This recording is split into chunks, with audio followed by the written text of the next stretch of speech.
Hello and welcome back to Baseball Nation, episode 4 of the podcast.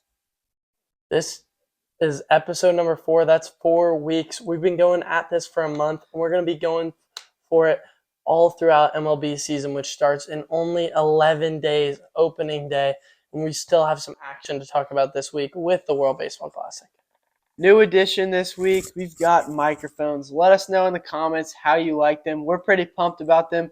We could see some cul-de-sac baseball mic'd up clips. Super excited to see what this does for the channel. Yeah, super, super exciting. A lot to talk about this week, especially the injuries in the World Baseball Classic. Edwin Diaz and Jose Altuve go down for the count. Diaz might be out the whole year after a celebration. It wasn't even an arm thing. It wasn't even during the game. He was just jumping up and down and just tore that patella. It's really, really unfortunate for him. Also unfortunate for Altuve. Fastball runs up and in on him from Team USA, and there goes his wrist. Tough break for him, but he's going to be out for the first maybe 8 to 10 weeks. But there's definitely been a big moment, and Jabs would love to talk about it. Trey Turner, biggest swing of World Baseball Classic history, we think.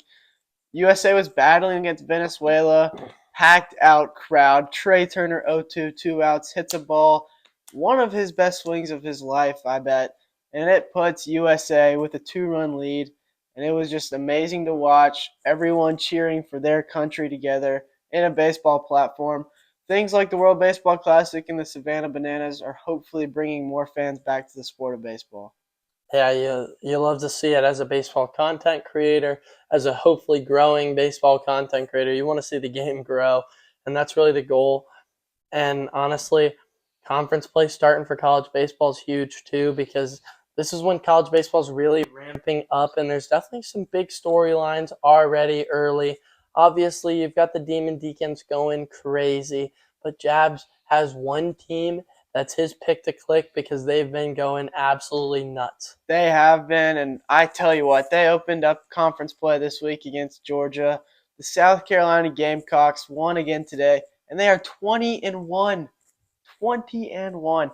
They are the hottest team in baseball right now. They have the best record in D1, and hey, I can't wait to see where they get ranked in the next couple of weeks.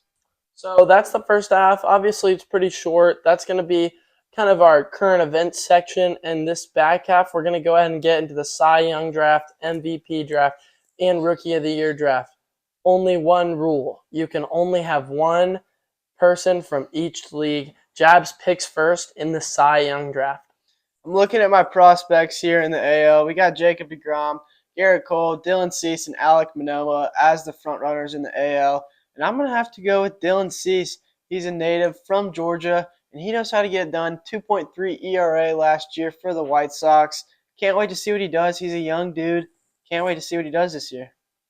Yeah, and honestly, now it's my pick, and I have to go to the NL because Jabs went to the AL. So I'm going to go with Sandy Alcantara. He's just a dude. He won it last year. He's got some nasty stuff. He induces those ground balls. Might be a little worse now with the shift, but I don't care. Alcantara's just a straight up dude on the bump. He owns that bump down there in Miami, and it's a good bump out down in Miami as they have a lot of good guys on the mound. But we're going to throw it back to Jab for his second round pick. Alcantara got it done last year. If you remember, he had a couple games where he was in the 8th inning, and he just told his manager, no, I'm not coming out of this game, and he would close it. He had the most complete games last year. A fantastic pick from Mikhail.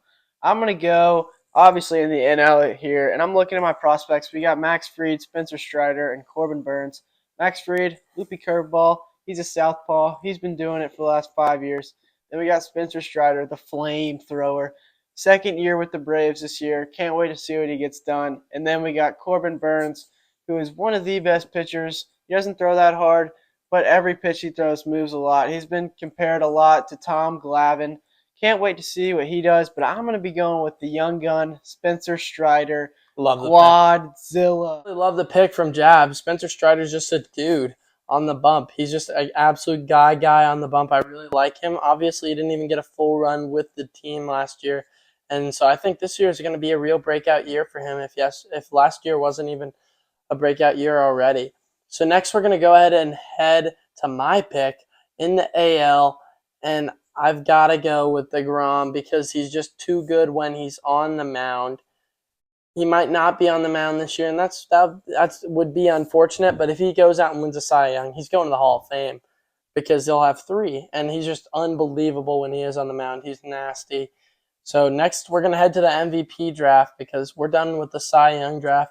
My squad was DeGrom and Alcantara, and Jabs had Cease and Strider.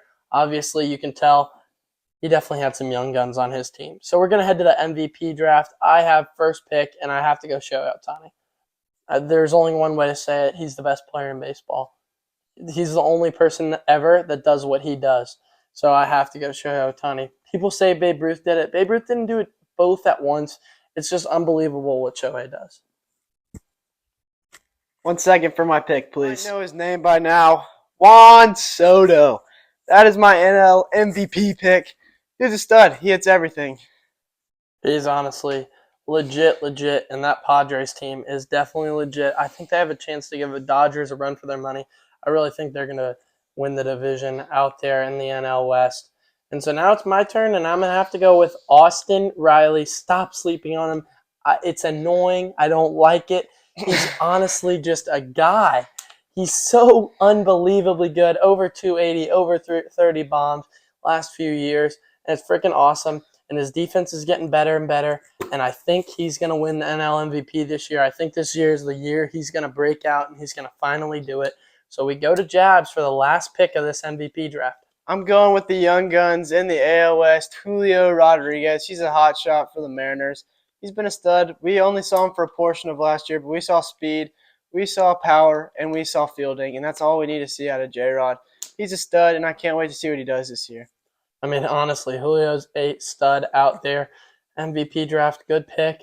My lineup was Shohei and Riley. Jabs had a solid pick of Juan Soto, the most thematic pick we've seen throughout these drafts, and Julio Rodriguez, who's also just the J-Rod show out there on the field.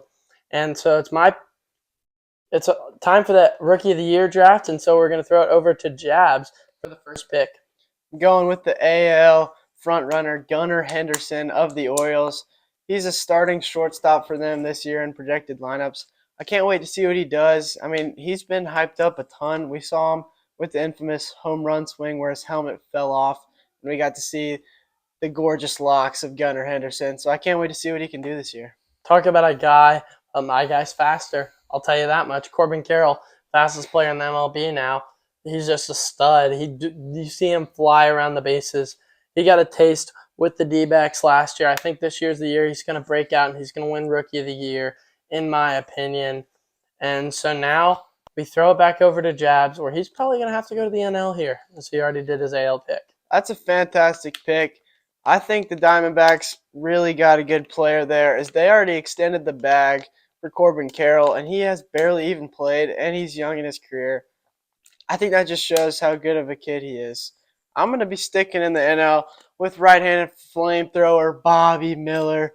Dude throws gas for the Dodgers, and with injuries in their starting rotation, he might get some playing time this year. Some call me Mick Tiger. That's why in the AL, I'm going to a Tigers player. I love the Tigers. I don't think we're going to play well this year. That's all I really want as a sports fan, is for the Tigers to play well. So give me my AL team. Give me my guy. Give me Parker Meadows. He's just a stud. You can't sleep on Park. Park hits bombs. That's what he does. I really love Parker Meadows. I think he's a perfect pick here. He's not starting the year with the team. It's already been said, but that's why I'm going Parker, because I think he's just the guy out there in Detroit. And so that's going to have to be the end of it for us as we finish our Cy Young draft, our MVP draft, and our Rookie of the Year draft. Comment if you would have had any different picks. And thank you so much for watching episode 4. We'll be back with episode 5 next week.